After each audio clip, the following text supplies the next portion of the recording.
Assalamualaikum. Assalamualaikum. Waalaikumsalam. Can you hear me? Yes, you are audible. Loud and clear? Loud and clear. The video is okay.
Assalamualaikum. Waalaikumsalam. Wabarakatuh. All right, inshallah, we'll begin our session today. Assalamualaikum warahmatullahi wabarakatuh. Ladies and gentlemen, we'll begin our program. Just a gentle reminder to avoid interruptions. Please keep your microphone muted throughout the session. And if you have any question for today's guest, kindly drop your questions at the chat box or during our question and answer session towards the end of the program. Bismillahirrahmanirrahim. Greetings to Associate Professor Dr. Badri Najib Zubair, Dean of IUM Academy, Mr. Ahmad Alfisyahrin bin Jamilin, our honorable guest speaker, ladies and gentlemen, our respected audience, brothers and sisters. Welcome to Baseerah Talk Series, a program organized by IUM Academy of Graduate and Professional Studies. My name is Naima from IUM Academy Events. It's a pleasure to meet all of you again for the 6th session of Baseerah Talk Series. As for newcomers, welcome to our program. We conducted this talk monthly since last March, where we invite prominent speakers among the professionals and experts who will deliver topics related to their field. Today, we have participants in the Zoom meeting, as well as those streaming live on our YouTube channel. We are happy to welcome all our joiners to our talk series today. Alhamdulillah, it is already the 6th session. In the previous series, we had invited Mr. Wan Abdul Rahim from PNB Berhad, Datuk Nik Muhammad Hasyuddin from Bank Islam, Dr. Zaharuddin Abdul Rahman, founder of Elza Group. We also had Professor Datuk Dr. Muhammad Reza Wahidin from Academy of Sciences Malaysia. And last session was with Professor Emeritus Tan Sri Anwar Ali, Chancellor University of Cyberjaya. And as for our talk today, we are very delighted to present you Mr. Ahmad Alfisyahrin bin Jamilin, the Shariah Director of Al-Rajhi Bank, will speak on Shariah governance, practice in Malaysia and Middle East. Thank you for being with us today, Mr. Alfi. And to introduce our speaker, I have the pleasure to invite IUM Academy Dean, Associate Professor Dr. Badri Najib Zubair. Over to you, Doctor. Thank you. Bismillahirrahmanirrahim. Alhamdulillahi Rabbil Alameen. Wassalatu wassalamu ala Sayyidina Muhammadin wa ala alihi wa sahbihi ajma'in.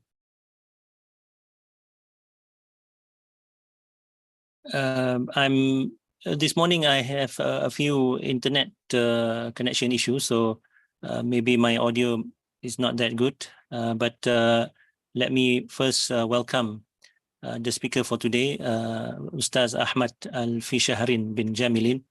And looking at his face, I can be almost certain that he is the brother of the famous scholar Dr. Jamilin. Jamilin, is that right? Ustaz, must be right. Cannot be wrong. Okay, it gives me great pleasure to introduce the speaker, Ustaz Ahmad Shahrin. Sorry. Our speaker has been in the Islamic banking and finance sector for many years.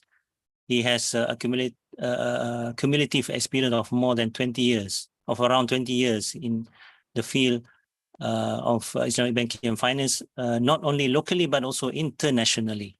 He is a graduate of the Islamic University of Al-Madinah, and he is currently the Sharia director of Al-Rajhi Banking and Investment Corporation Malaysia Sendirian Berhad, which is a Saudi Arabian bank based in Malaysia. But previously, he has accumulated experience working in other banks as well, notably the HSBC Amanah, when it was set up in Malaysia for the first time. And HSBC, as is well known, is a huge banking group. Is one of the big four in UK, and has operations worldwide. And he was also previously a head of Sharia at First Abu Dhabi Bank, which was also known before that as First Gulf Bank in the UAE. And it is currently the largest bank in the Middle East and North Africa. So we are very, very grateful that we are able to get him to be speaking on our platform. And without further ado, I would now pass the screen to Ustaz Ahmad Alfisyahrin. Thank you very much for being with us, and for the viewers, enjoy. Assalamu alaikum warahmatullahi wabarakatuh.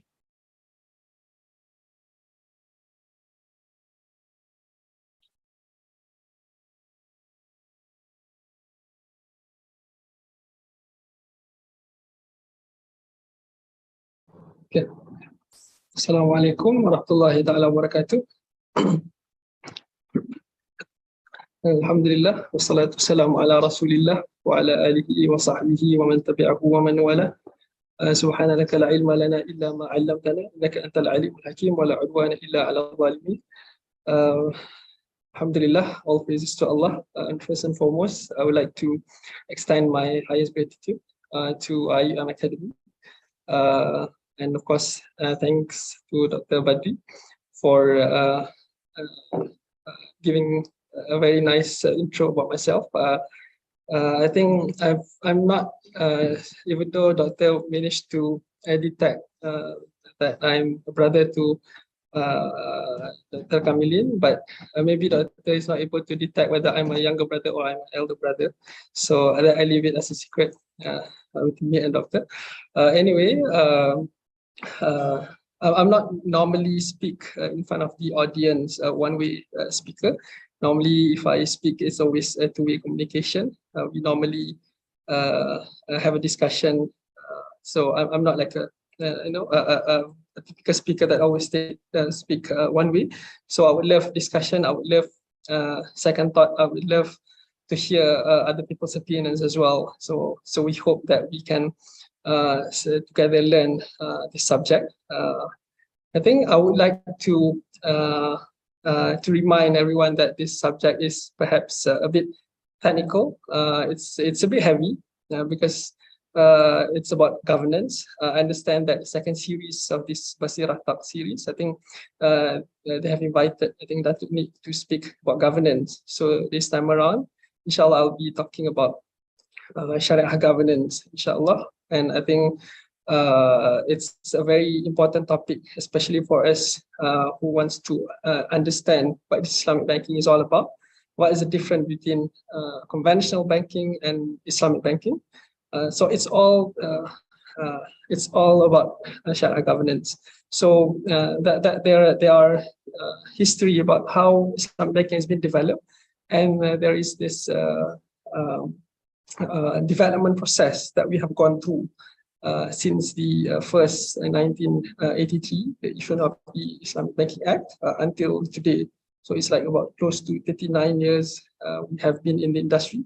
This is officially, if I can say. Of course, we have started even way before that. So let me just move to the next slide. So this is perhaps the content that I'll cover today. Mainly, we will cover this 12 main topics, I would say. We will talk about the governance, what is the difference between conventional bank and Islamic, the definition of governance definition, the Sharia governance journey. Then we'll move into looking into the countries, because this time around I'll be talking about not just about Malaysia. Where we take some examples from Middle East countries. There are countries like that has been into Islamic banking also, not just Malaysia. Then we look into what are the main authority bodies that are responsible about Sharia governance. We look into the policy documents. We look into the organs, Sharia governance organs, examples in Malaysia and Middle East. We look into the specific organs within Sharia governance, for example, board responsibilities, Sharia committee, international organs, and last but not least, the Sharia governance lines of defense. So this is basically the main content that we talk about today, inshallah ta'ala.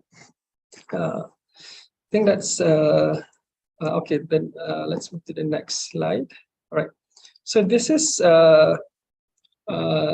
talking about conventional and Islamic bank, right? I think we've heard Islamic banking, Islamic bank, and we've heard from both sides. I mean, there are people who are really a big fan of Islamic bank, who really pioneer the Islamic bank, and there are also people who are opposed to Islamic bank, right? So first and foremost, before even we talk about what is Islamic banks all about, I think we have to understand that there is a governance behind any bank. Even conventional bank, they have a governance standard, they have a law that they have to follow as well, right? So what makes Islamic banks unique compared to conventional bank is that we are not just we do not just have to follow the conventional bank, the corporate governance for the conventional bank, but we also have, in addition to that, Sharia governance. This is what makes us special and unique as compared to the conventional bank. So if we were to talk about a company, right? A company, how would we know that a company is fully Sharia compliant if it's not fully governed? We can certify ourselves that the company that we operate it's Sharia compliant according to our own definition, but we need to have a reference that we can refer to. We need to have a guidelines that we can refer to, that or third party that we can refer to double check to provide a check and balance to ensure that how we are operating is fully Sharia compliant. That's where we have the Sharia governance. Sorry.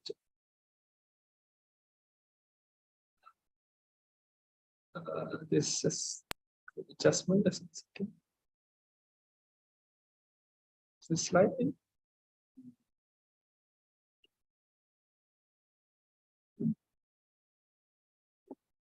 Dr. Badi, you can see the slide.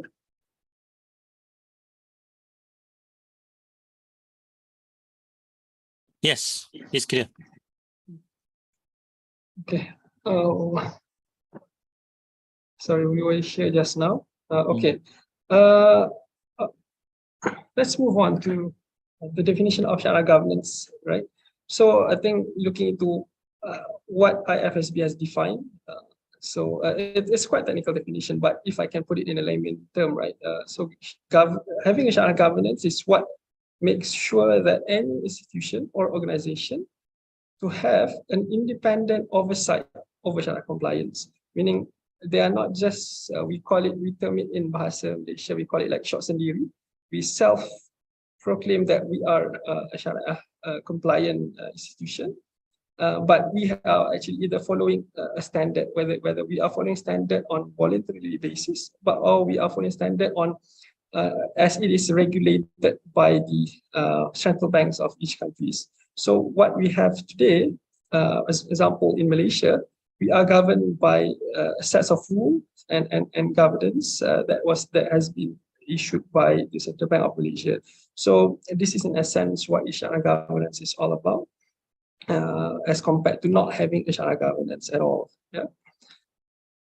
Let me take you through this 39 years of journey that I've talked about just now. I think it's fair to the audience that I just share a little bit of history. Normally people talk about the Islamic banking history, but today I'm just going to take us through the development of the Sharia governance.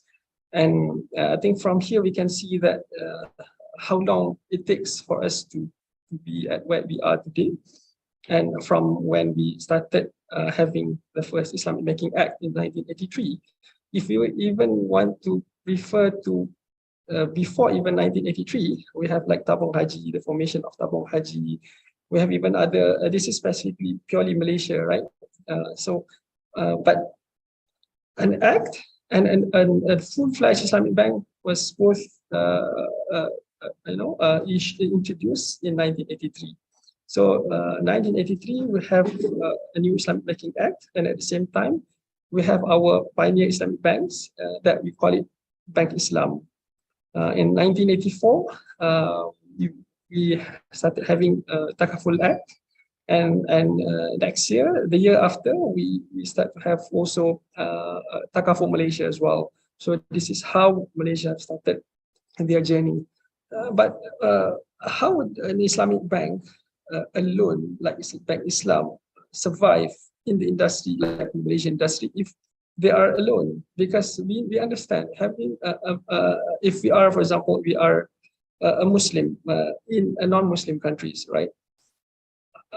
For us to enter into a transaction or to purchase any goods, we need to have infrastructure in place. We need to have parties that is willing to transact with us according to the requirements of Sharia. And therefore, if Islamic Bank or Bank Islam is operating alone in the industry, so they won't survive because the rest are they have all the instruments. The rest they can operate fully using the conventional banking transaction. However, Bank Islam, they are not able to transact if they do not have the counterparts that is willing to transact with them according to the requirement of Sharia. That's why I think in 1983, I think the Central Bank of Malaysia, Bank Negara, they have introduced what's called as Scheme Perbankan Tanpa Faedah or interest-free banking scheme, which allows the bank in Malaysia, the conventional banks in Malaysia, to have an Islamic Windows operation. So this Islamic Windows operation it's not a full-fledged Islamic bank, it's not a full Islamic subsidiary, but it is a Windows, a department, a division within a conventional bank. So this would at least allows conventional bank to still transact in a Sharia compliant manner, and at the same time provide Bank Islam counterparts that they can transact Sharia compliant ways. The year after that, 1994, we can see that the introduction of the Islamic interbank money market. So this would so-called provide almost end-to-end product available for Islamic banks, because for Bank Islam, right, they not just need to transact at a retail banking level to manage their asset liability, but also they have to transact at corporate and treasury. So that's why by having an interbank money market, so it's a so-called complete the solution, the financial solution for Islamic Bank in Malaysia. But not yet. This is still early stage, right? 1996, we see the establishment of the Sharia Advisory Council of Securities Commission. We know that Securities Commission was established in 1993, but they have established Sharia Advisory Council even before the establishment of the Sharia SAC or Sharia Advisory Council for Bank Negara Malaysia. So they're like 1 year ahead in terms of establishment. And we know that Securities Commission is mainly looking into our Malaysian capital market. So this is how we started our journey in terms of having a Sharia Advisory Council. I think in other countries, like Oman, for example, they if not mistaken, they started having their equivalent to Sharia Advisory Council. They call it Shariah HSSA, I think. Yeah, they 2013, and even like for the countries like UAE, they started having 2018, quite recent, right? And even the countries like Saudi, they still haven't had any. They don't have any equivalent to like advisory council that will look specifically into the muamalah or transaction Islamic banking. So from here we can see that Malaysia is quite well ahead of other industry players, and we are still going further, and that's only at 1997. Much years later, we can see that also the introduction of the guideline. I think this is when institutions started appointing a Sharia committee for their institution, because earlier anything they will go through the SAC Banagara, for example, right? So any issues or any product that they're coming up with, they will go through the Sharia Advisory Council. This is like so-called, if I can use the word, privatized. So like they are privatizing the Sharia function to each and every institution. But at this point of time, I think the requirement is only to have 3 Sharia committee members. Before, like now, the requirement is to have 5 for full Islamic bank, and 3 still for the windows. Yeah, so these are some of the development that we can see. 2010, let me just run a bit faster. 2010, we can see the introduction of the Sharia governance framework. I think this is for the first time, I think we are coming up with a specific framework that's called Sharia governance. And 2013 is when the Islamic Financial Services Act was introduced. And last but not least, 2019, Sharia governance policy document. So from 1992 until now, has been almost 40 years that we've been into this Sharia governance journey, and still moving ahead. Yeah. So this is more or less about the journey. So at least everyone is clear of how we started in terms of Islamic banking and Sharia governance. All right. Okay, let me take through why I'm actually, because today the topic is about Sharia governance, not just Malaysia. We're looking at the practice in Malaysia as well as Middle East. Talking about Middle East, this numbers is not the latest numbers. This is the 2018 numbers, but it's just more to give an overview. In terms of countries, which countries have like the most assets in Sharia compliant assets. Now on the right hand side, we can see like Malaysia, we are ahead in terms of Sharia compliant asset. However, Saudi Arabia, they still have one of the strongest bank, which is Al-Rajhi bank. I think Al-Rajhi bank is the largest Islamic bank by market capitalization, and they are also among the top 20 of the largest bank worldwide. So there are not many Islamic banks that is as strong as Al-Rajhi Bank, for example, at the world level. But having said that, we have also not equivalent, but slightly smaller, but also it's quite a strong position in Malaysia in terms of many Islamic banks that has been established from having just an Islamic windows, and we've shifted into having Islamic subsidiaries. I think there are many conventional banks in Malaysia. They've moved into subsidiaries because the government, they have given like so many incentives for them to operate if they have they operate under Islamic subsidiary license. For example, they may or have more branches, right? Because normally central bank, they will also have to look into taking care of the local banks as well. But any foreign bank, sometimes with this Islam subsidiary license, they can operate with more incentives, tax incentives, and other incentives. So this is how Malaysia is actually driving the development of Islamic banking. Perhaps we can say that the difference between Malaysia and other jurisdictions is that Malaysia is very much driven by the regulators.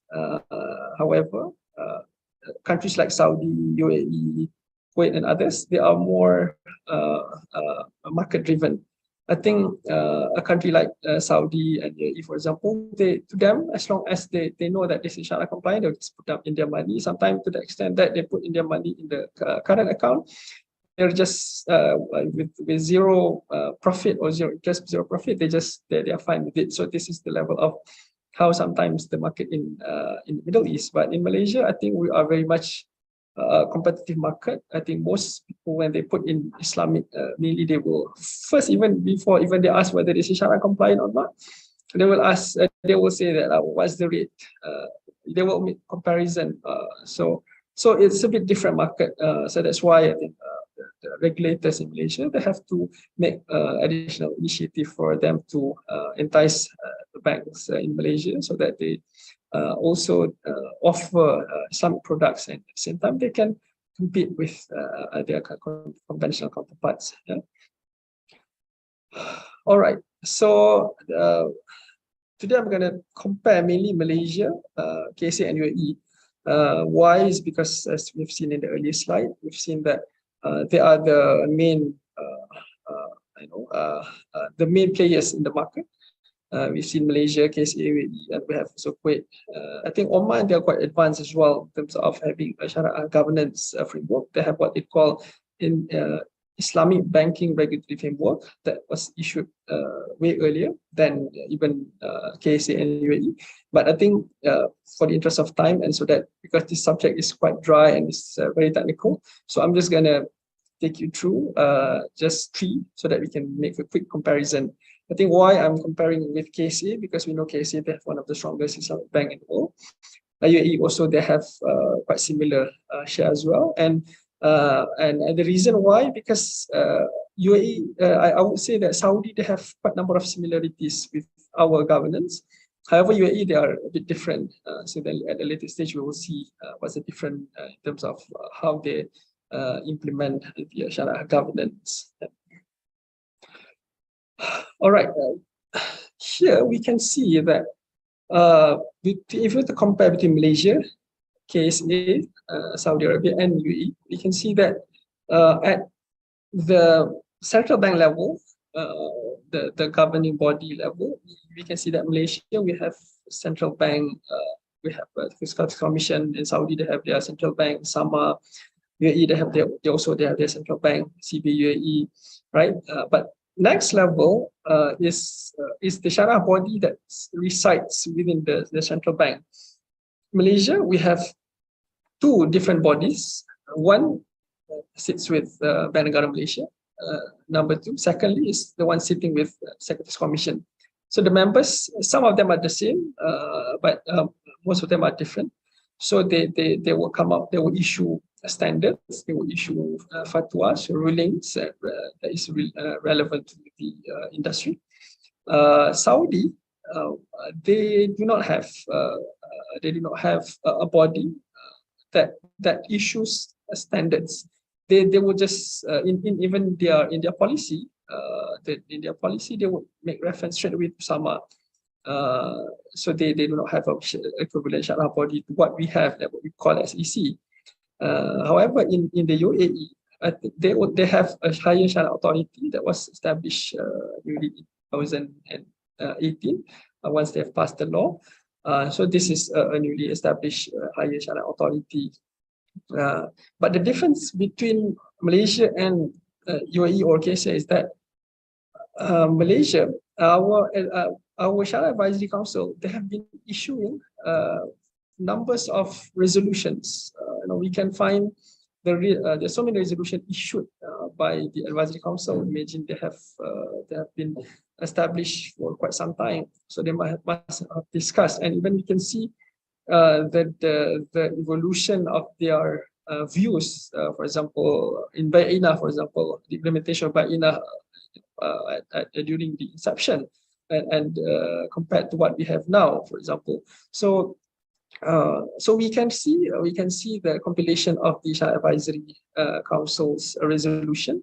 However, I think countries like UAE, since they are still new, so what they did was they are adopting AOF Sharia standard.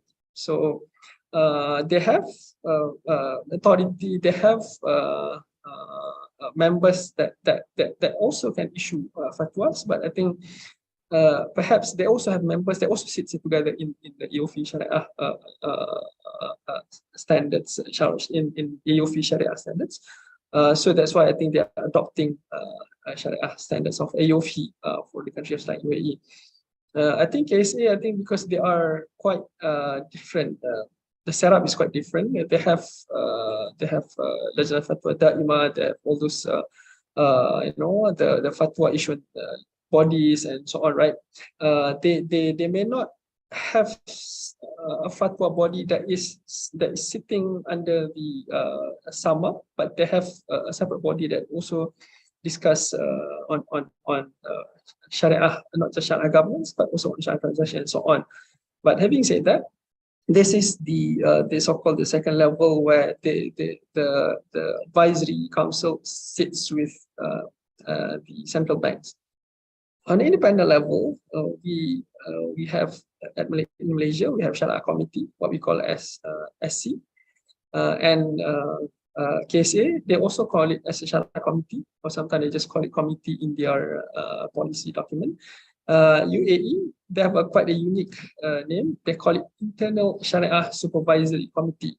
I think before they issued their regulation, I think some banks they just call it Sharia Supervisory Body, some they call it Sharia Board members and so on. So, but the standard name that has been introduced by UAE is Internal Sharia Supervisory Committee. They wanted to highlight the word internal so that people understand that this Sharia Supervisory Committee is only internally for the bank, right? They are doing the job for the bank, but they are supposed to be independent. So this is the difference between the three in terms of the body that issues fatwas.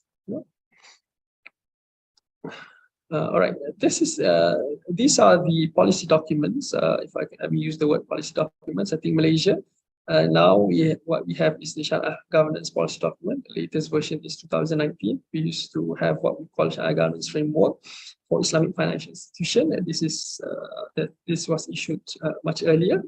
And in Saudi, we have the Sharia Governance Framework for local banks. They call it for local banks operating in Saudi Arabia. So this is the name of the documents that they are adopting. And then UAE, their documents called Standard Sharia Governance for Islamic Financial Institution. So this is UAE. I think all these documents is available in their website. For Saudi, I think they have both separate English and Arabic separately. UAE, they put side by side English and Arabic so that people can easily refer to. Ours, I think we have in both also, like the one in Saudi. All right, this is the Sharia governance organs.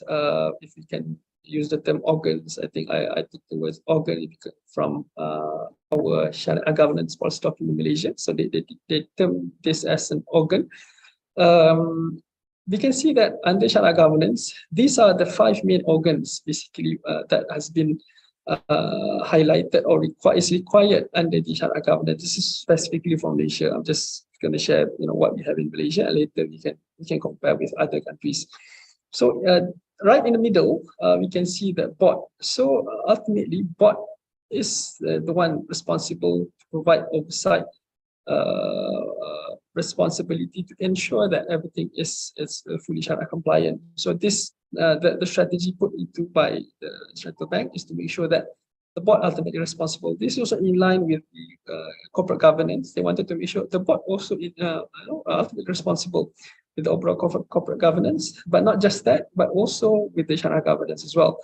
So they put them in the middle, and they are the one responsible. And they put Sharia committee to report to the board. So Sharia committee in Malaysia, they will ultimately report to the board. And any appointment, even for any Sharia committee, new Sharia committee, or even the chairmanship Sharia committee, they will have to go through the board before the board will submit the nomination to the Central Bank of Malaysia. Yeah.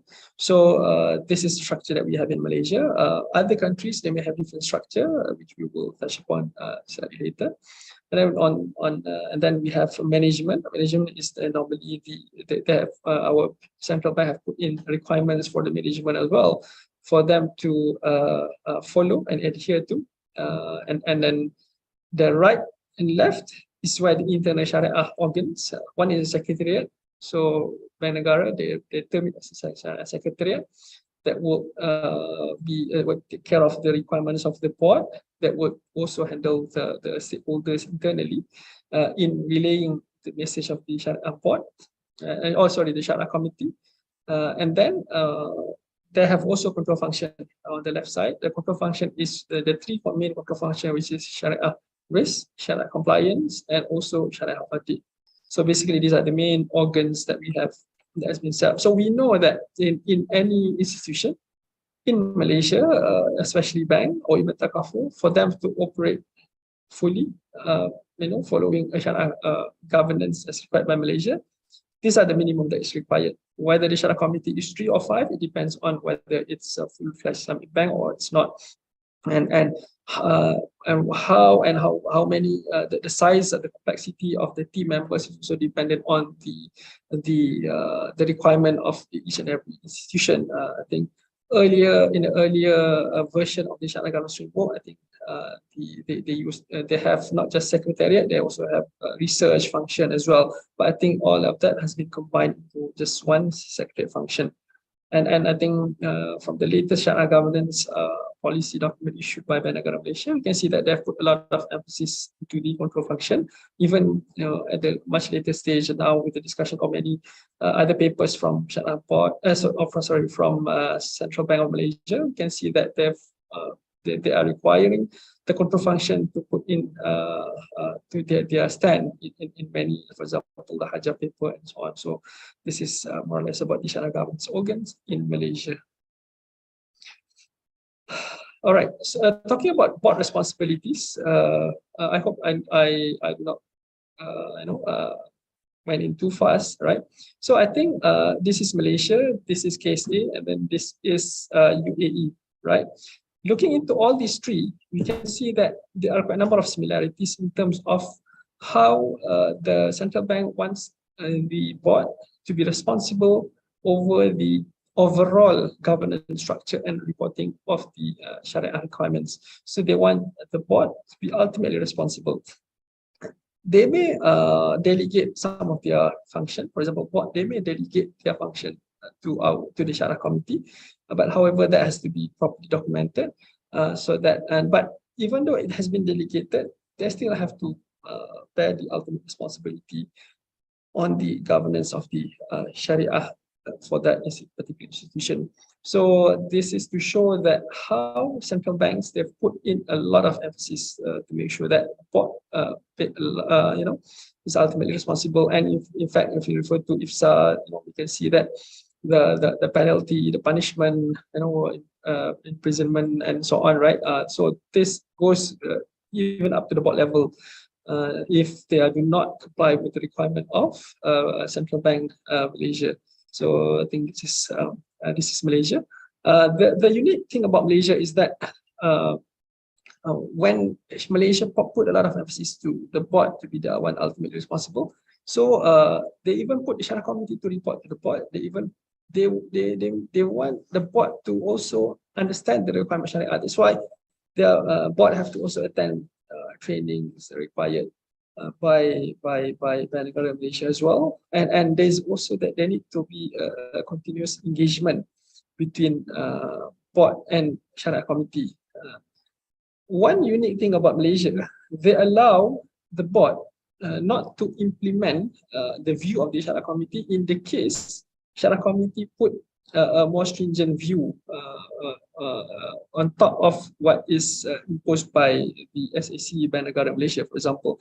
So meaning the board, if there is any view that is more stringent, so then they will have to get the board to also be so-called okay with it. And if they are not, then they can take this up, not for auto implementation, but also they have the right to take this up to the regulators to see how they can implement this. So this is one thing that I think Malaysia would have that other jurisdiction doesn't have. So meaning they will want the board to also, if they dare to challenge, not to say challenge, but if they want to adopt SAC Bank Negara's standard instead of more stringent standard adopted by their financial institution, so they can do so, but there is a procedure that they have to follow. So this is to that extent how Malaysia, or even how our Central Bank of Malaysia wants the board to be ultimately responsible. So the case is different from one bank to another. They are also depends on whether the board is ready or not to take this through. But I think maybe not many board would want to challenge the view of the Sharia committee as well, because they have to be responsible. So this is how it is important, the board's participation in Sharia governance in Malaysia. This is on KSA. Look at it, it's quite similar to Malaysia as well, with the exception that they have also get the involvement of the, what is it called? The General Assembly. However, the involvement of General Assembly is not as active as the one in UAE. Because why? Because I think KSA is also following Malaysian standard, Malaysian style. So they want to put everything on the board, right? So if the bank have an internal policy that would require them to present to their General Assembly, so then they can do so. So this is not a really requirement that has been put into by the regulators in KSA. We understand that there are banks before they adopting the latest regulation of Sharia governance for KSA. They have what they call a Sharia board that is equivalent to the board. So meaning the Sharia board is not reporting to the board. Sharia board sits at par with the board of directors, and they both report to General Assembly. So this is the earlier structure adopted by some of the banks before they have been regulated by the new regulation in KSA. And this is the board of response. This is for UAE. I think also similar. They put a lot of emphasis into the board, but when it comes to the nomination of ISCC members and so on, right? So they have to.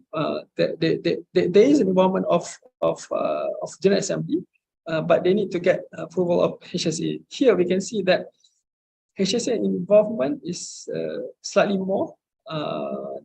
They have to be involved before even it is presented to their shareholders at the General Assembly meeting. So meaning if the board wants to provide report, for example, right, or issue a report, their yearly report, for example, they have to submit to HSA first for their review and approval before it is shared with the shareholders of the General Assembly. So we can see that involvement of HSA, not just for the appointment of the board, but also even reviewing the annual Sharia report. I think this is what is unique about UAE. I think because in Malaysia, we do not require the so-called SAC Bank Negara to review and approve the Sharia report, right? I think each and every bank, they have to follow. There's a financial, there's a declaration procedure that is stated in the Sharia governance policy document. What has to be presented, what has to be declared and reported. However, it doesn't require the approval of HSA. HSA is the High Sharia authority, which is equivalent to the Sharia Advisory Council of Bank Negara Malaysia in the UAE. So they have to review, they have to approve first, then they can share the same in the General Assembly. And so this is a bit unique about UAE, what is not there in Malaysia or even Saudi. All right. Let me take through you to some of the subtopic under Sharia committee. At least here we can see the difference in terms of how Malaysia, KSA, and UAE they adopt the requirements of the Sharia governance. We can see here like the number of Sharia committee in Malaysia as well as in the UAE.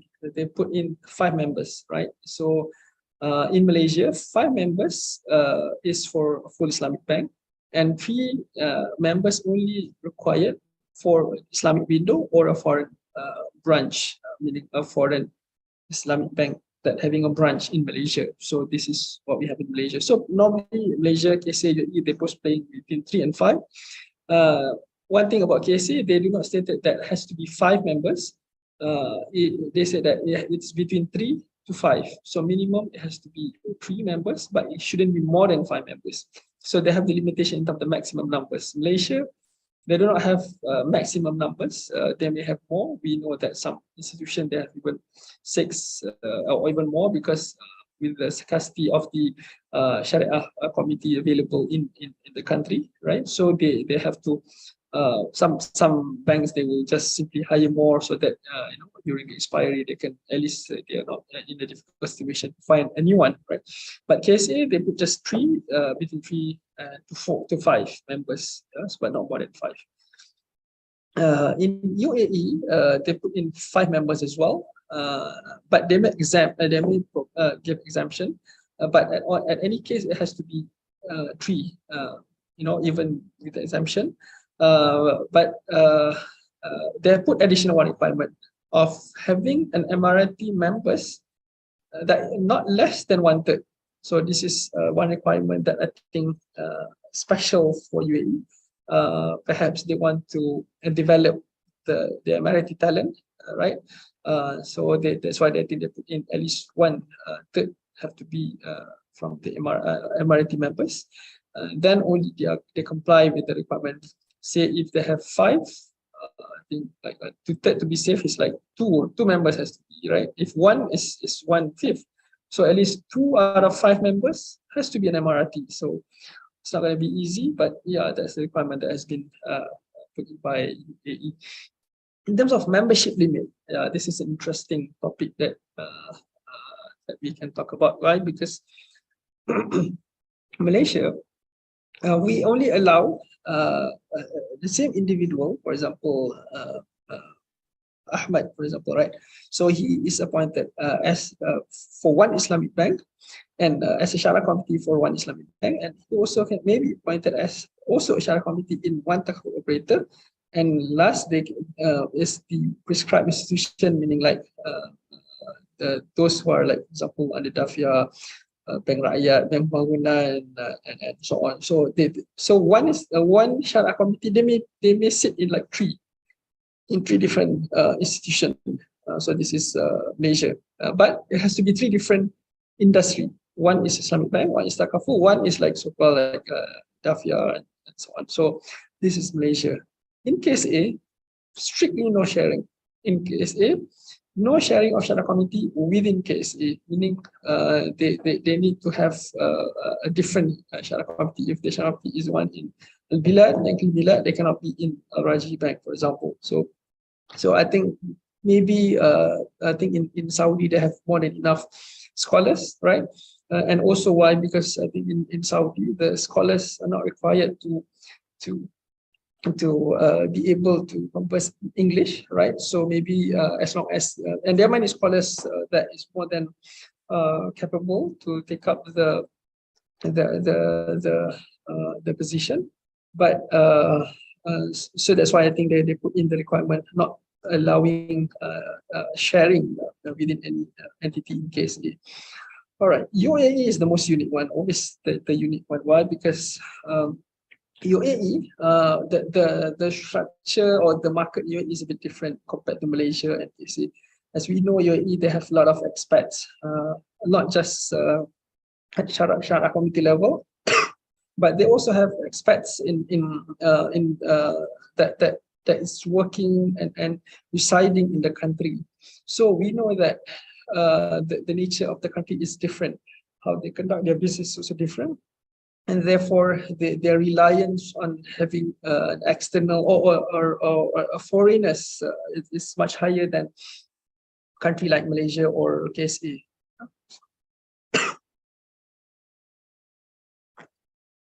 And how's in UAE? So UAE, they must not exceed 3 members inside the UAE. What is mean by that?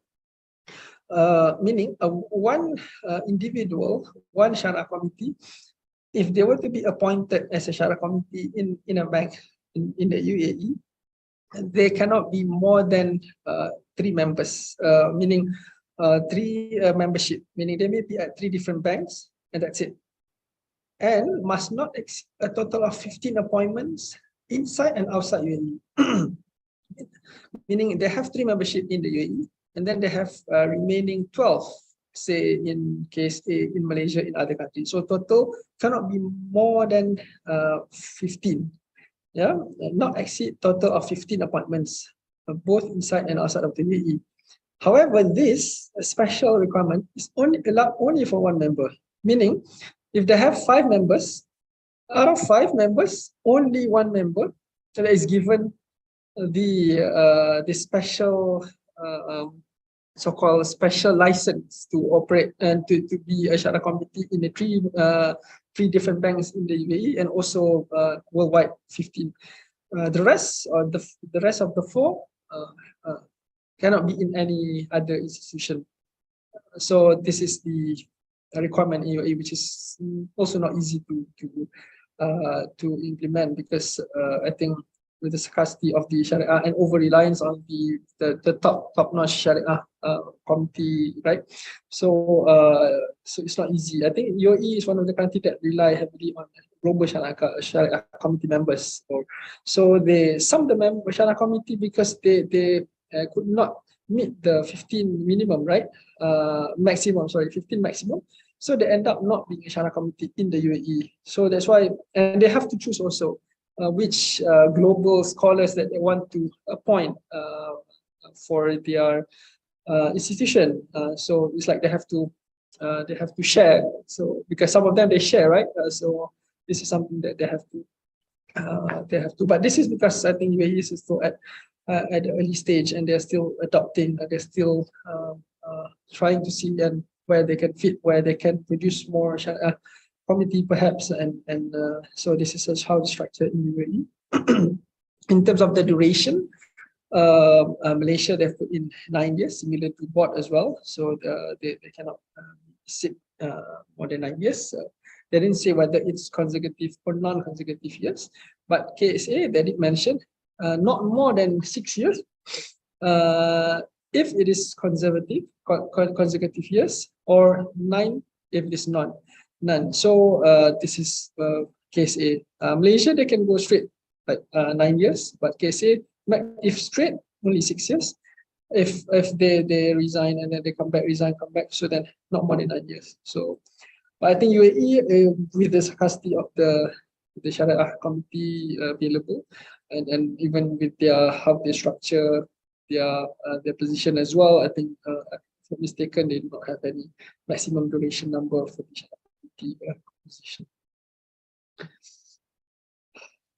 Next is the all right. So looking at the Sharia committee qualification or competence, so we can see that almost I think Malaysia and UAE, they both put in a requirement that the Sharia committee shall at least minimum have a bachelor degree in Sharia, but UAE, they put in a minimum of 10 years experience in fatwas, muamalat, and so on. So this is in addition to what we have in Malaysia.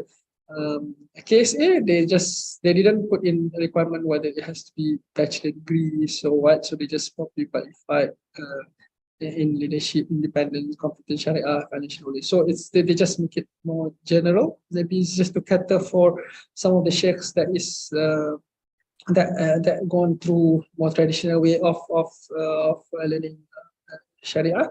So I think that's why maybe they don't have they don't put in the requirement of having a bachelor's degree similar to what we have in Malaysia or in the UAE. Yeah, the additional requirement, of course, for Malaysia is just to have a solid Sharia, reasonable Islamic finance knowledge. But of course, even though Malaysia just stated this, but I think now for each and every appointment of the Sharia committee in Malaysia, they would have to go through quite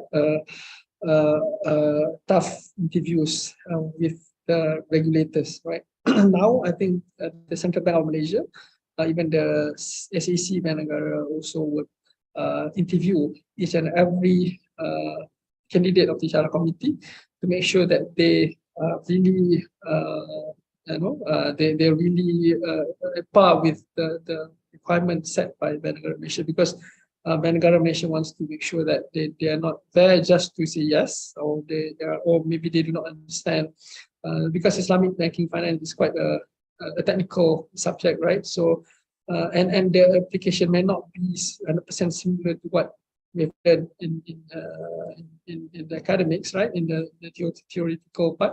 So that's why I think they put in all this requirement. And I think KSA also just put in more of appropriate qualities, high degree reputation, and so on.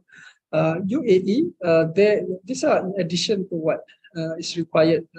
Is to be expert in jurisprudence of financial transaction, and should have worked in the spectrum for a minimum of 10 years, meaning spectrum of Islamic banking and finance, whether they are as a direct employee of Islamic Financial Institution, or advisory level, or even as an academician. So they put in a minimum of 10 years for them to be qualified to become a UAE scholar.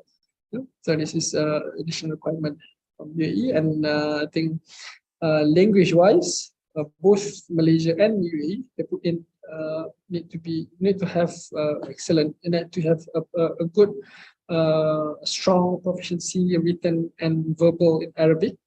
And Malaysia, we have addition. We have either Malaysia or Bahasa Malaysia or English, but in UAE they have second language is English. Nothing was mentioned for KSA, because I think most of the scholars they meet in Arabic. All right. Okay, this is the Shariah committee appointment and resignation. In Malaysia, any appointment, as I mentioned earlier, you have to go through quite a rigorous process, and the board has to basically approved the nomination, and also submit the nomination to Bank Negara Malaysia for HSA to also provide the approval. Normally, the appointment also will go to the highest level, and this is how it is in Malaysia. KSA, they do not have like so-called like HSA or SAC approve the appointment, but it's normally approved at SAMA's level. SAMA is the Saudi, the central bank, Saudi central bank. So they will provide the written non-objection, and then on top of that, they put in that KSA, they may obtain General Assembly's approval to appoint if stated in the bank internal policy. So it is no requirement to really obtain General Assembly's approval as per the regulation of KSA. However, if they want, it's there in the policy. There's no issue for them to also obtain General Assembly's approval to appoint. Yeah. In the UAE, the board shall nominate the members of the ISSC and request from HSA for approval prior to General Assembly. So this is what I've mentioned earlier. So before they bring this to the General Assembly, it has to get HSA approval. When HSA approve, then only they can bring it to the shareholders in the General Assembly. So this is how it is structured in UAE.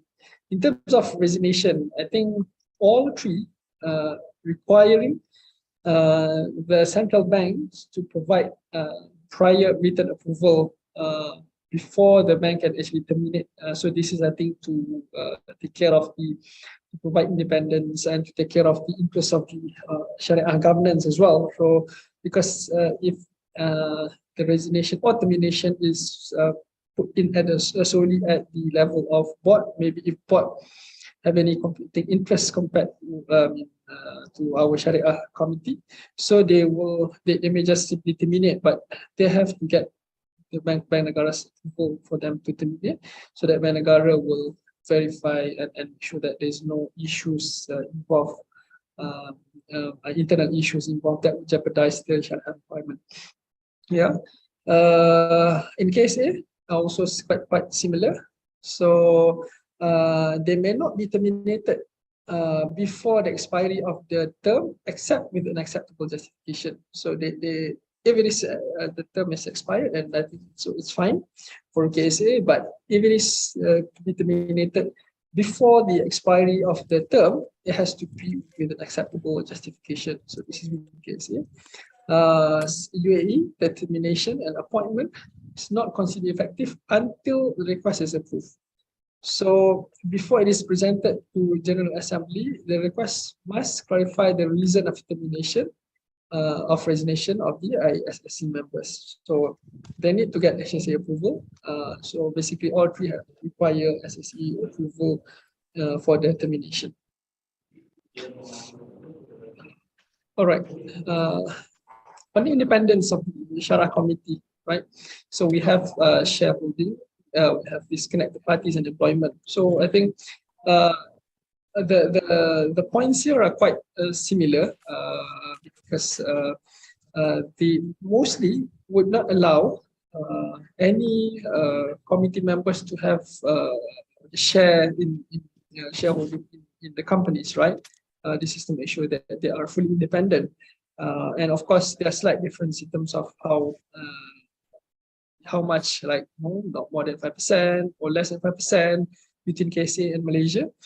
And even UAE also, they also mentioned like not to be an owner or shareholder of the company that provide consultancy or Sharia services to the Islamic Financial Institution, where he acts as a member of SSE. So these are all to make sure that the Sharia party is fully independent, and even not just at shareholding level, but also even at any connected parties, any affiliates, any family members, right? So for example, Sharia committee, if they have a family members that works with the bank, right? So that also is not allowed for them to be appointed, for example, within the last 2 years. So this is how I think they are trying to make sure that it's like really, really fully independent. Or even KSA also the same, but UAE, they said must not have a first degree relative. So it's all talking about direct family. Maybe if it's like not the first degree relative, so maybe it's fine. In terms of employment, we can see that both KSA and Malaysia, they put in 2 years requirement. So if they are an executive of the bank during the tenure of like within the 2 years, right, the last 2 years, so either him or the family members, I mean, they cannot be the as a Sharia committee. So this is also to take care of any conflict of interest and ensure that Sharia board is fully independent. And UAE also more or less the same. I didn't see any number of years mentioned, but no employees of the Islamic Financial Institution or any of its affiliates, when serving as a member, should provide services to Islamic Financial Institution outside the scope. So maybe they didn't put number years, because if once they are no longer employees, maybe they can, right? So, but KSA and Malaysia, they put in this 2 years grace period, so that they or cooling off period, so that they to just make sure that they're really fully independent. All right. Okay, now 11:30. Internal okay, now I'm going to go through the internal organs that we have. Earlier we talked about board, we talked about Sharia committee. We didn't talk anything about management, but we're going to talk about internal Sharia organs. What is different between what we have in Malaysia, in KSA, as well as in UAE. I think we've seen what we have in Malaysia is very similar to what we have in Saudi. So Malaysia nowadays, the structure is, if I can just show the diagrams to make it more simpler. So what we have here is a Sharia committee. Of course, Sharia committee ultimately reports to the board, right? But we have a Sharia secretariat, and we have Sharia audit, Sharia compliance, and Sharia risk. Sharia audit, Sharia compliance, Sharia risk, they are the control functions. They are the so-called internal Sharia control functions that is placed at second line of defense and above. Sharia secretariat is placed as at first line of defense together with the business. Why? Because as with the Orion, only these three, Sharia audit, Sharia compliance, and Sharia risk, only the three of the internal control function can provide confirmation of the status of potential Sharia compliant. So without and others they can't. So this is just to make sure that they are fully independent. And we know that Sharia risk, they also have a reporting line to the normally to board risk, right? Board risk committee, or even compliance can also have a reporting line to also board risk committee as well. Audit, they have to their board audit committee. So but they all have responsibility to update a Sharia committee, or even to report, or even to conduct review, thematic review, according to their own each and every responsibilities. And Sharia Secretariat is not a function that's set by that has to take care of the requirement of the Sharia committee members.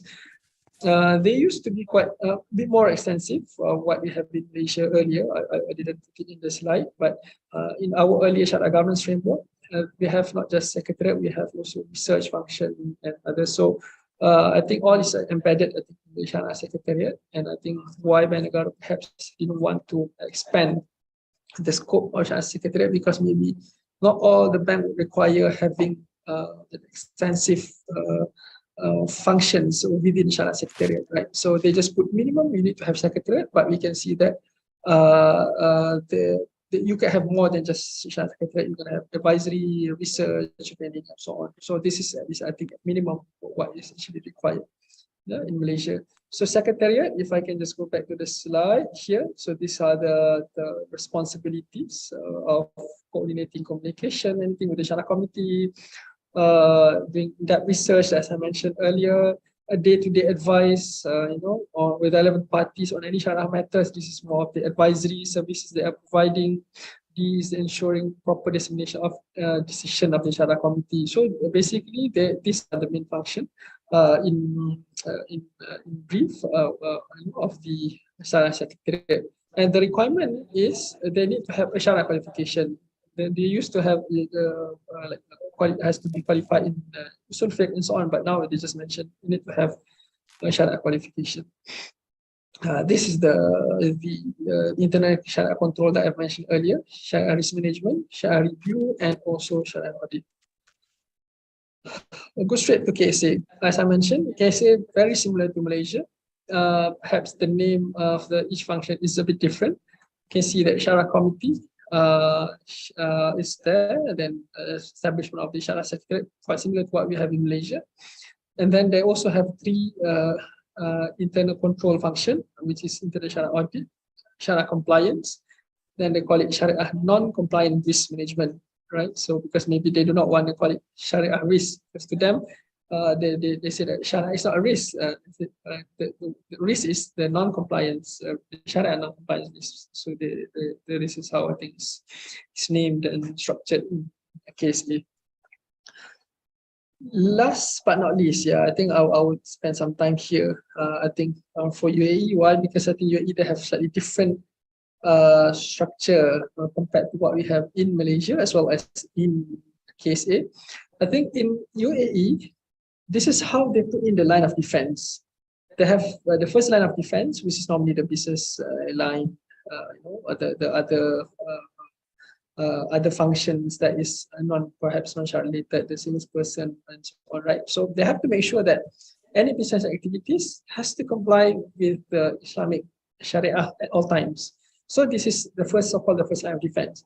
In Malaysia, the first line of defense includes the Sharia Secretariat as well, because to them, Secretariat is also not it's not independent enough. So then they perhaps they also involved with the business in the approval process, right? So then that's why they are not parked under the second line of defense. They are parked under first line of defense. Of course, it's not stated clearly like how it is stated like in the governance policy of UAE. But this is how it is structured and understood from looking into other documents like Orion, where they do not have the authority to confirm that it is potential Sharia non-compliant. So that's how I think in Malaysia. But in UAE, looking into the second line of defense, right, it is represented by their internal Sharia Control Division or department. So this is according to the Article 10, right? So they say that the Sharia control is the second line of defense. So it's equivalent to our Sharia risk, Sharia compliance in Malaysia or even in KSA. Because our risk and compliance, they are like more or less in the second line of defense. But in in UAE, the second line of defense is represented by the internal Sharia control function. That is basically a combined, not just doing a purely secretariat, but they also have Sharia compliant also as part of the control division. Later we will look into the slightly more details explanation. The third line of defense is represented by the Sharia audit division. This is similar. I think our audit is the third line of defense. So where we are different is perhaps on the second line of defense, because our second line of defense is only risk and compliance, but UAE, they have even included secretariat as part of the second line of defense in terms of the how independent they are in managing the Sharia requirement within the bank. All right, sorry. Okay, this is a very interesting. Requirement by the UAE. What we do not have in Malaysia is that in the UAE, they put a requirement that number one, they need to have a head of Islamic bank, for example, if it is an Islamic window, right? If or it's not an Islamic subsidiary, if it's Islamic, they need to have head of Islamic banking. If it is full-fledged Islamic bank, of course they would have their own CEO and so on, right? So, but on top of that, for the internal Sharia control division that I mentioned earlier, they need to appoint a head. So they put this requirement of having a head of international division and a head of international audit. And they put in the requirement. What are the requirements for the head? Of course, they need to be a Muslim.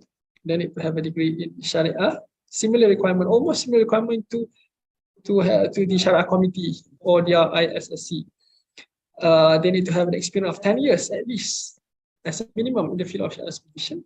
And then they need to have a strong command in English and reasonable command in Arabic. So this is a requirement that has been put in place for both head of internal Sharia control division and head for international audit division. I think whereby in like a country like Malaysia, right, we are silent in that. We just they didn't mention even that there is any head requirement to be there. They may not even need to be a head of Sharia secretariat, for example, a head of Sharia. Or even the head of Sharia audit, there is no requirement to do so. And also there is no requirement for a specific qualification. They just mentioned that they have to be qualified in Sharia. Interestingly, not just they are stating the requirement of the control division, but the appointment of the head has to go through the HSA as well. So for any head of Sharia control division or head of internal Sharia audit division in the UAE, they need to get endorsement or approval from the central bank or HSA. So without that approval, they are not able to appoint them. So this is to show how more, I think, aggressive approach that they have taken to make sure that not just the Sharia committee has to be, or the ISSC to be approved, but also the head of Sharia, because they want to make sure that the head of Sharia is competent enough to manage the requirement of Sharia within the bank. So this is something that maybe I think we can look into, because I think the structure that we have in Malaysia, despite having only a requirement to have only a secretariat, right? But we know most of the banks, they would have a big team that is looking after not just secretariat, but they are looking after many other matters, training, research, advisory, and other matters as well. So, and they have, most of them would have a head of Sharia, and there's always a head of Sharia meeting with the regulators, but there's only no requirement to do so in the Sharia governance policy. All right, this is why the interesting part that I've told you earlier, the internal Sharia control function shall assume the following function, which is this. These are the function. You see, number one is a secretariat function. Number two is the consultation function, which is like the advisory function. Number three is the Sharia research and development function. Number 4, Sharia compliance function. In Malaysia, our compliance resides with compliance, but here compliance sits with the control division. Number 5 is the Sharia training function. Also, they spelled that as part of the control division. So this is clearly stated as a function that has to be there within the Sharia control division. From here, we can see how is the structure, right? Internal Sharia Supervisory Committee is the ISSC. Then there's 2 Internal Sharia Control Function that we mentioned earlier, and then Internal Sharia Audit. So these both, they need a head that is a qualified head of Sharia, and also has to be approved by HSA. And then within Internal Sharia Control Function, they need to have all these 5 functions, which is not something that we just we do not spell that as a function, but we spell that as only as a responsibility. But the compliance, we have it separately, and even training is also, you know, something that is not clearly stated as well in our Sharia governance policy. And they also mentioned about Sharia consultation function and research development as well. So not to say that they are similar to where we were before during the initial Sharia governance review that has been issued, but this is something that perhaps they have developed according to the existing practice in the UAE. So I think this is very much the practice in the UAE, which I think quite practical, I would say, because you can see even in Malaysia, the team is normally big, as this big, and normally maybe for a much smaller bank like Islamic Windows, maybe they do not need to have this as big as this. But I think in the UAE, this requirement is quite practical to be implemented. I think even in Malaysia, if one consider. Last thing but not least, this is just to show a bit of the governance lines of defense. I think it's not really portraying the actual line of defense, because we can see that there is a product owner, there is a CEO, and so on, right? But just to show the pre-Sharia process and the post-Sharia process involved, and where normally we put in the line of defense within the Sharia governance structure. I think, yep, I think that's all.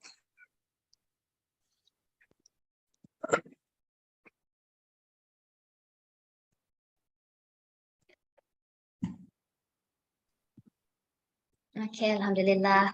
Thank you, Mr. Ahmad Alfisyahrin, or Mr. Alfi, for all your sharing and knowledge, experience and views on what's happening with regards to the practices of Sharia governance in Malaysia and Middle East, and the issues or matters that we should be aware of. We hope this talk has benefited everyone with us today. And to all joiners, we welcome you for the improvement of our Baseerah talk series. Kindly refer to our chat box where our committee members have shared a link to our evaluation form. So you may refer to chat box and fill out the link. We would really appreciate every single feedback from all of you. Now I would like to open the floor for question and answer session. For Zoom participants, please get ready. If you have any question, you may just unmute your mic and ask our speaker directly. For joiners via YouTube, you may drop your question in the chat box and we will read it out. If anybody has any question, you may unmute your mic and introduce yourself.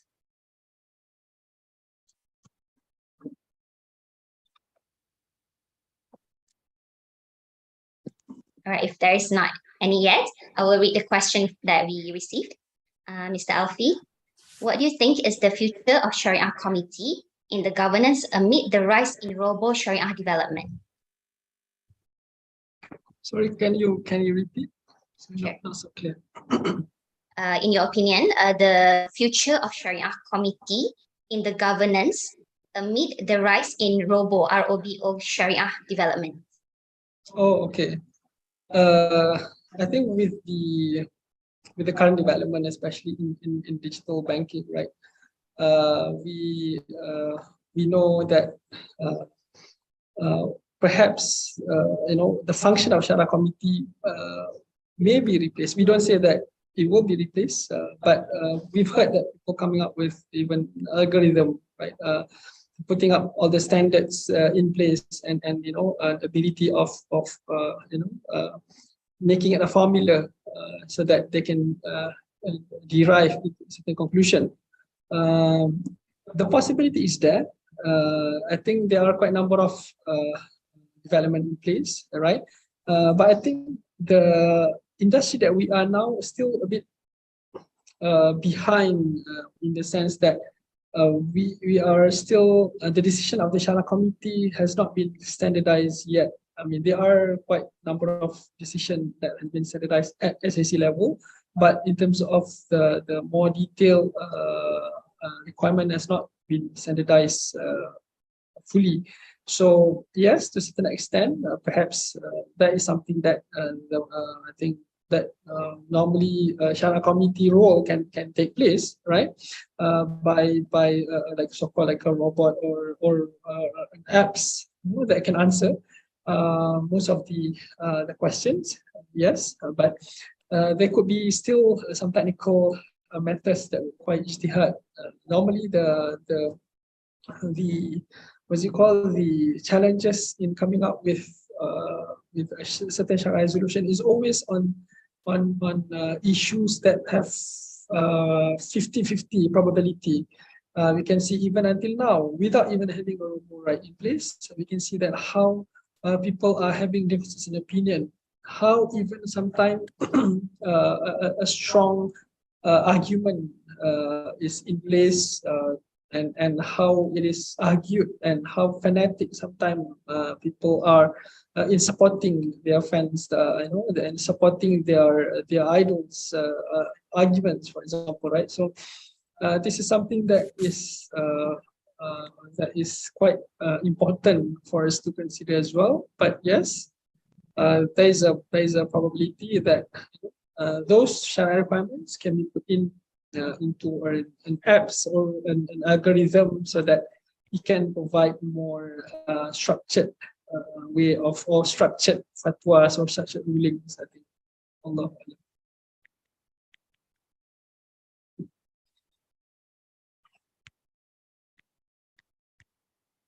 All right, thank you, Mr. Alfi. Next question. All right, next question is there a reason as to why the composition between each Sharia committee is different despite following the same laws according to the Sharia? I think one thing what we have in Malaysia now, right? I think what we have in Malaysia now is slightly different than what we have in other countries. I think in Malaysia they allow having not just Sharia, those having Sharia background to be Sharia committee, but I think Malaysia they also allow non-Sharia background to also be the Sharia committee. Maybe the reason why is that they want a more a combined effort and not just relying on those having Sharia background to be in the committee. But as you can see, I think in the UAE or even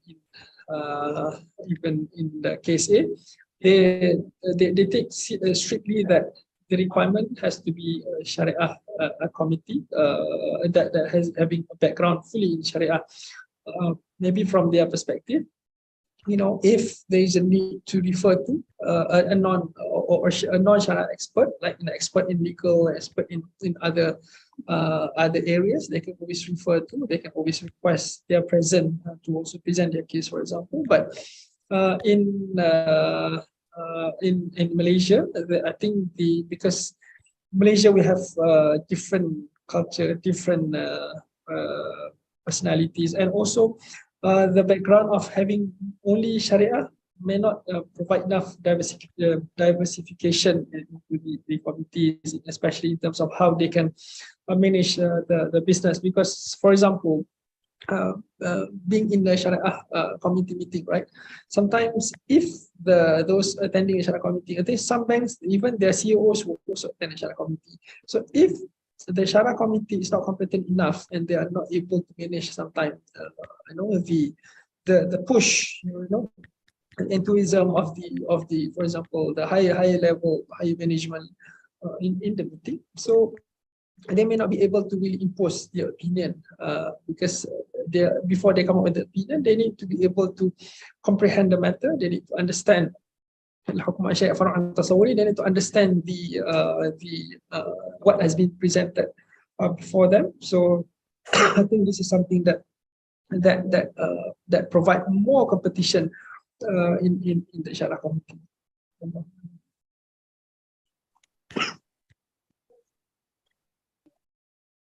All right, can we have 2 more questions, Mr. Alfi? Would that be okay? Sure. All right. Sure. From Mr. Aizat, where he noticed that there are some banks that claim they are practicing Islamic banking, but not as a whole operation where conventional aspect is still there. So pertaining to Sharia governance in Malaysia, what is the potential prospect of Islamic banking and finance in future? Sorry, the question is about conventional. Sorry, can you? About banks in Malaysia that claim they are practicing Islamic banking, but Okay. they have the conventional aspect as well. Okay, yeah. I think talking about the conventional aspect is where the debate is always, right, because of course ultimately what we want is to have not even wanting to call even an Islamic bank, right, because but we are now living in this century where we are bound by the regulation of the country, we are bound by the World Bank regulation, right, and we of course what we have during the time of the Prophet is like we have like Baitul Mal, you know, and the structure is that where the government is the one that provides the, you know, or the facility to the people. The zakat institution is so efficient and that can cater for all the requirements, so then they don't need, you know, a bank that is providing financing facility. But at the end of the day, what we have now is very much very much an alternative to what is there in the conventional. We have gone into like one stage better than a conventional. Of course, looking at the development of the Islamic Bank, and 39 years of almost 40 years that we have developed until now, we can see that how we have progressed to become to where we are now. Of course, the early stages we are just like happy to have all this jargons like musyarakah, mutanafis. Some people like so happy to have to learn these jargons, right, and then to implement. But then there's also a requirement that, you know, you need to compete with conventional at the same time. So how and one day, if we are even much bigger than a conventional, right, then I think then that's when we can start to impose what is best for Islamic bank, because now the market is at still we are still following the lead of the conventional bank.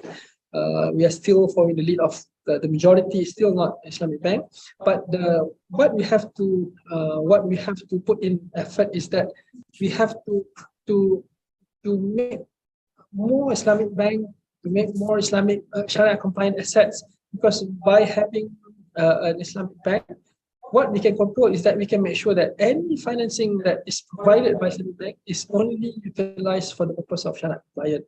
So if it is conventional, it can be used for anything else. So the larger the portion of the Islamic finance, so the more we can restrict the financing only for the sole purpose of the Sharia compliant purpose only.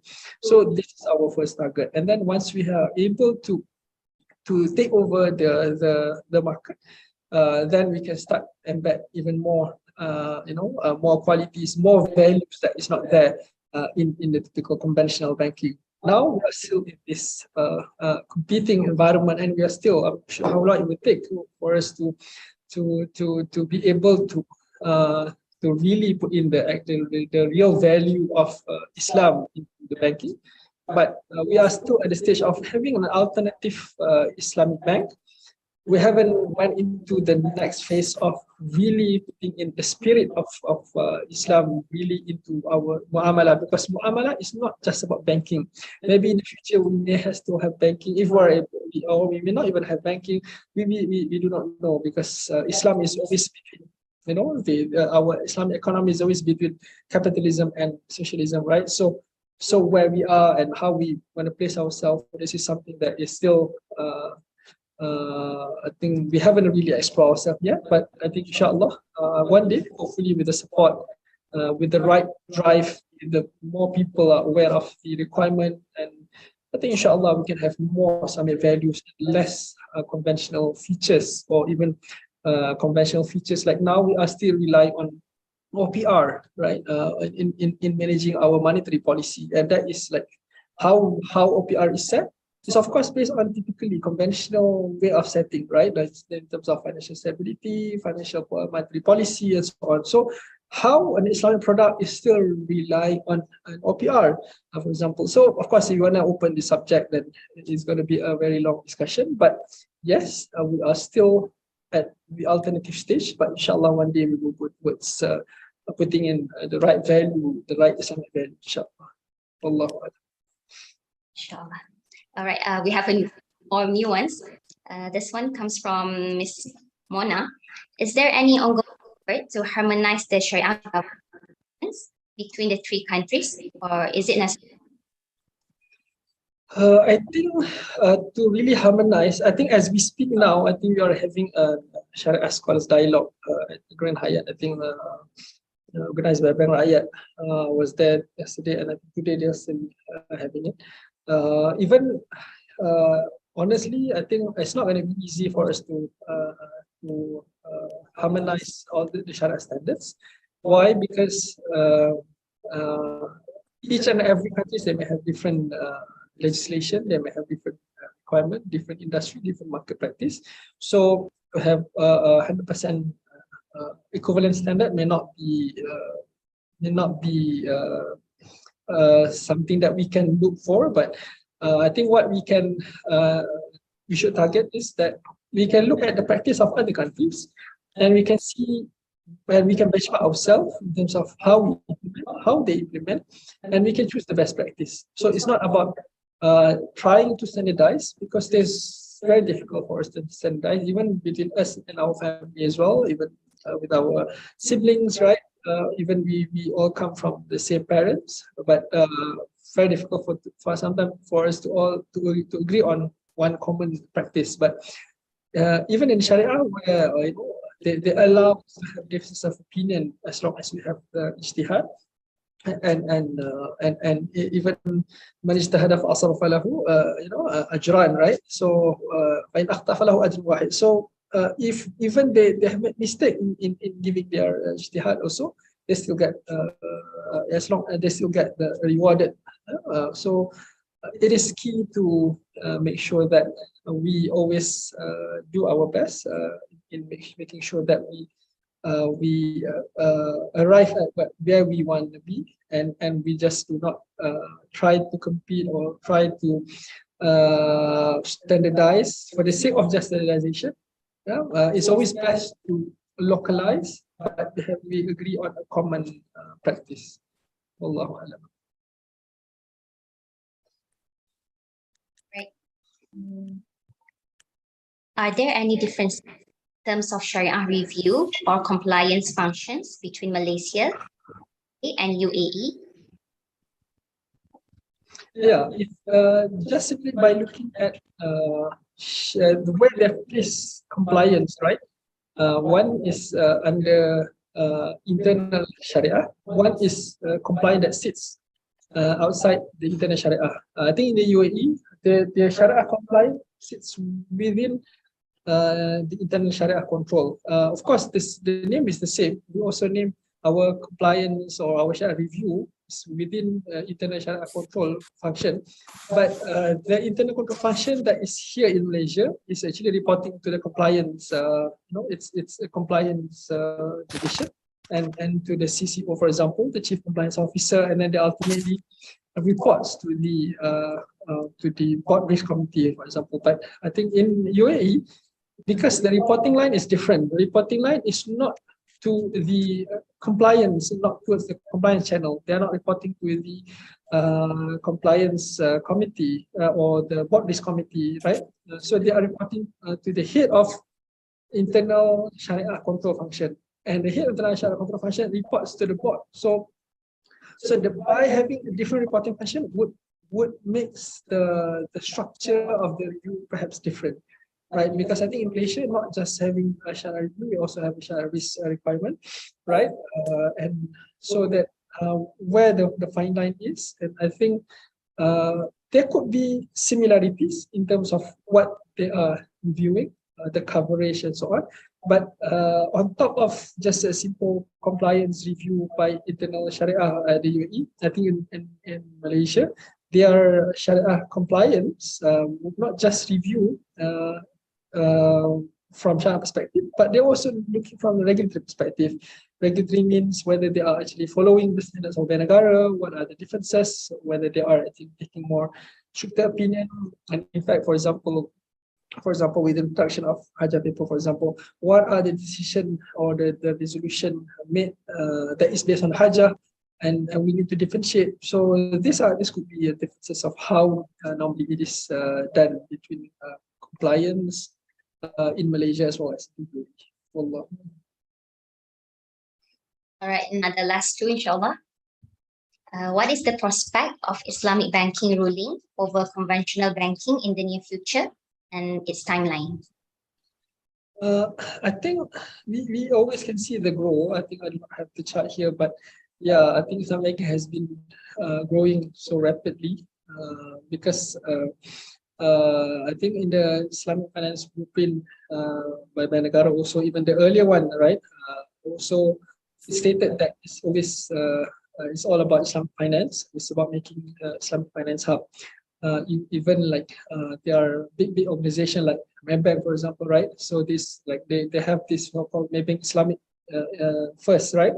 So with that kind of direction, I think the conventional the Islamic banking asset, the Islamic banking segment will continue to grow, inshallah. And I think the prospect is very positive, inshallah, in the future or even moving forward, because with all the proper governance that has been put in place, and I think most of us are now with the digital, with the social media that is there, people are starting to aware. Maybe earlier for them to sometimes find out about Islamic banking and finance, they need to go to the library, they need to, and they need to find, buy books, right? But I think nowadays, we can find pretty much everything on YouTube. We can have an online library, and then we can have all the resources that we require. So I think it's gonna grow. How big, how fast, it depends, but it's definitely gonna grow, inshallah. Allah, last question. Robert Kiyosaki's perspective is that paper money, after the removal of gold standards, is actually a debt. And banks want people to save money with them because with $1 saved, the bank can lend 10 times that amount. How do you see Islamic banks should say about this? About investing in gold, sorry?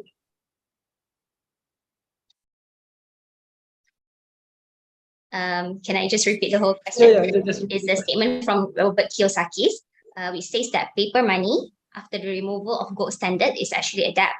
And banks want people to save money with them because with $1 saved, the bank can lend 10 times that amount. Okay. So what do Islamic bank have to say about that? Yeah, I think the question is talking about purely conventional way of how this fiat money works, right? I think because from if we invest in just a commodity, in a gold, right, a gold bar, right, and that gold bar is just there, right, as opposed to if it is securitized, they come up with debt, and then they can sell, they can trade, and so on, right?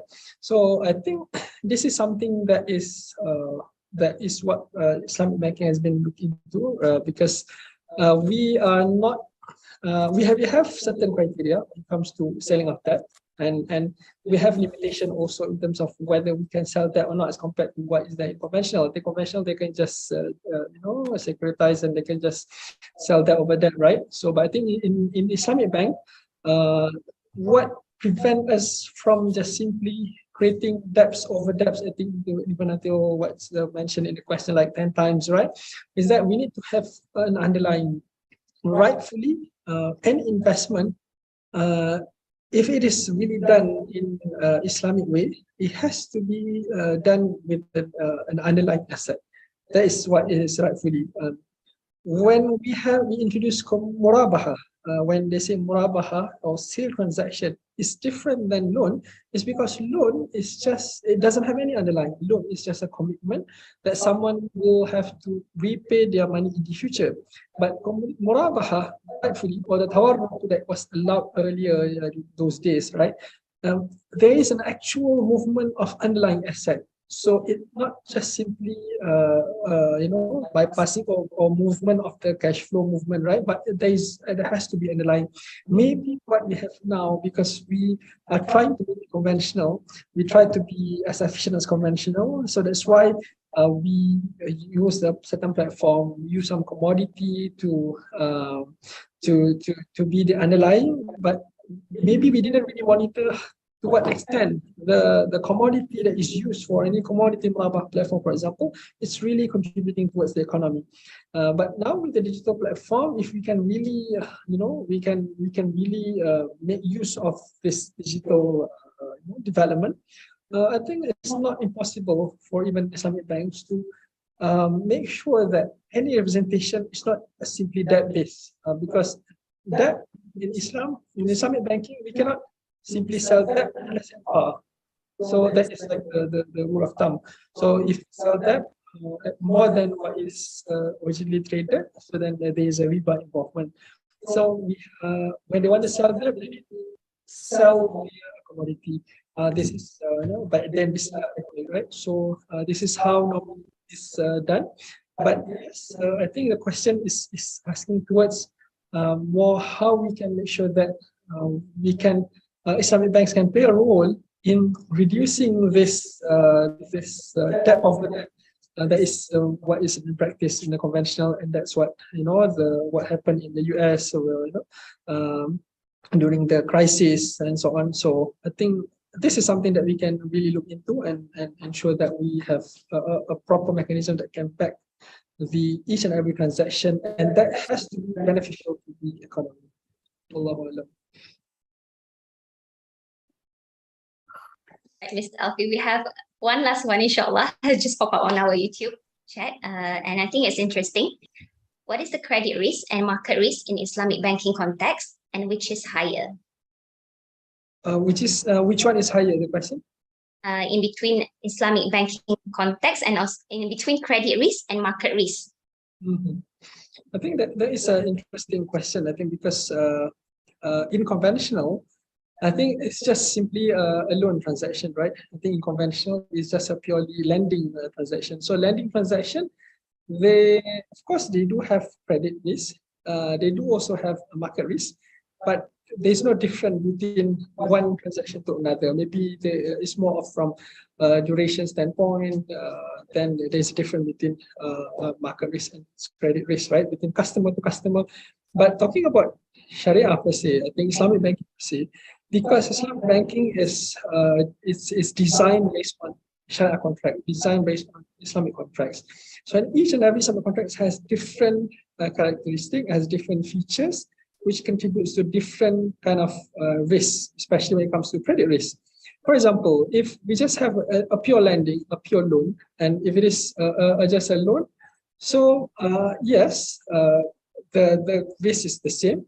However, if we have a musharakah contract, for example, in our home financing, so the risk has changed. Because why?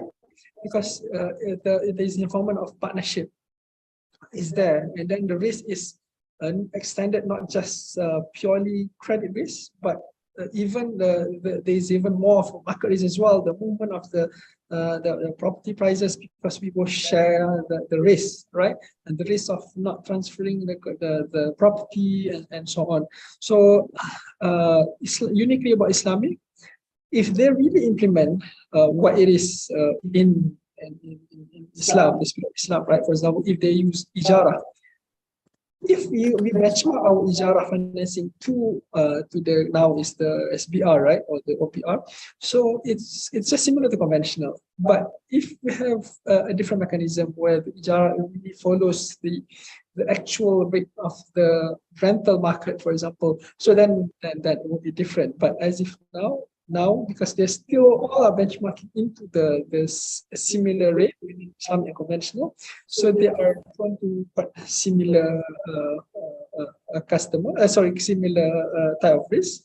And on top of that, they have also structures like contracts like Sharaka, Mudaraba, even Mudaraba, for example, right? Why it is fine as a mode of investment where the bank is accepting deposit earlier based on Mudaraba for investment purposes, but why the bank is not willing to invest or provide financing based on Mudaraba, for example, right? Because of this risk characteristic that is unique to the contract itself, right? And the market movement of the property also more or less the same, that would also relate to the market risk as well. Allahu A'lam. Okay, Alhamdulillah. Thank you so much, Mr. Alfi, and everyone who has participated. I hope Mr. Alfi's detailed explanations have answered your queries. Inshallah, we have come to the end of our program today. On behalf of IM Academy, I would like to express our appreciation to Mr. Ahmad Alfisyahrin for your time and willingness to be our speaker today. And may Allah bless all your efforts and study knowledge, and may He make things easy for you in your future initiatives. For those who haven't filled out the evaluation form, please do so. The link is there at the chat box. Thank you to everyone. We apologize for any shortcoming in handling this program, inshallah. We'll meet again in the upcoming Baseerah Talk series, as I've mentioned earlier, that we do this Baseerah Talk series monthly. So stay tuned with us as we will announce another renowned speaker next month. The poster and details will be up on our social media platforms, so do follow us on Instagram, Facebook, Twitter, and LinkedIn. As for today's live session, it will be up on our official YouTube channel for your future reference. You can click subscribe IM Academy right now, so you won't miss any new content from us, inshallah. We look forward to seeing you again. Assalamualaikum warahmatullahi wabarakatuh.